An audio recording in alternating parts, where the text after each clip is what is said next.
Welcome to this video in our Sales Skills Health Check series. This is all about the 6 ways to handling an objection. One of the biggest challenges that people, when they are handling objections, isn't that they don't have a really good answer. They normally do. The challenge is even when they deliver the answer, they still don't get the deal. The customer becomes argumentative, or they're answering the wrong objection, or they don't gain commitment from the customer before they answer the objection, or simply they leave the door open to more objections. So the 6 steps to handling an objection is quite simply this. Number 1, empathize with the customer. 2, refine it to a specific objection. Number 3, reposition the objection into positive language. Number 4, isolate. Number 5, confirm. And number 6, answer it. So let me take a look at each of these in a little bit more detail. So let's go into the first one, empathize. When you are dealing with an objection, you need to get into the customer's mindset. You need to get onto their side. So simply empathize with what they say. I appreciate your comments. The golden rule in here, though, is make sure you don't use the word but, because if you do, there is a great saying that everything before the but is a lie. So make sure that you simply say, I empathize, I agree, I understand what you're saying. Let me come on and ask you some questions around that. Secondly, refine.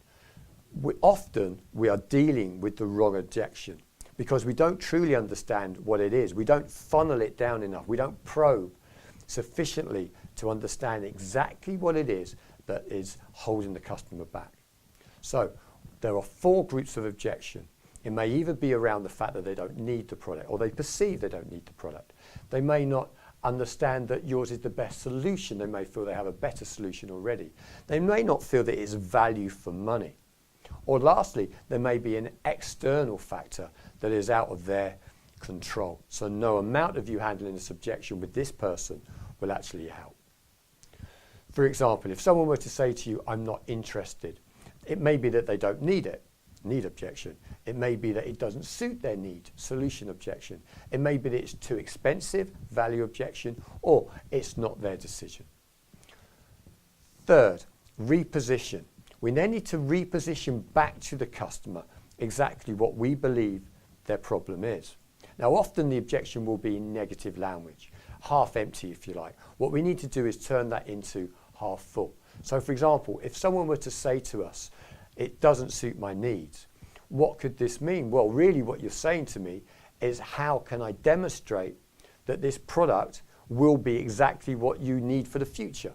If somebody said it's too expensive, really what you're saying to me is, how can I prove that it's value for money? If someone were to say, I don't need the hassle, well then how can I show you that you'll have to put little time and investment into this proposal personally? So it's all about trying to take their words and reframe it, reposition it into something in a language that is actually more positive and all about something that you can handle. Then we need to prevent what we call objection table tennis. So is that the only concern? Often you'll answer an objection, they'll throw you another objection, you then answer that one, and so on. So you need to very much back them now into a corner. Is this the only thing that's concerning you? And then we need to bolt that door. So if I can answer that, there's no reason why we couldn't go ahead. Often we identify that salespeople just don't ask for commitment. In fact, there was a survey by the sales board that said that 62% of salespeople do not ask for commitment. And then lastly, the answer, in which case, and you go into that great answer that you had stored. Now the challenge is most salespeople go straight in with the answer. If you do so and miss out the top 5 steps above, then you will be not really appreciating and empathizing. You won't be refining the actual objection. You won't be turning it into positive language. You won't be isolating and commit the objection. For more information, go onto lamore.com, where you'll also find information about our free Single Sales Principle membership.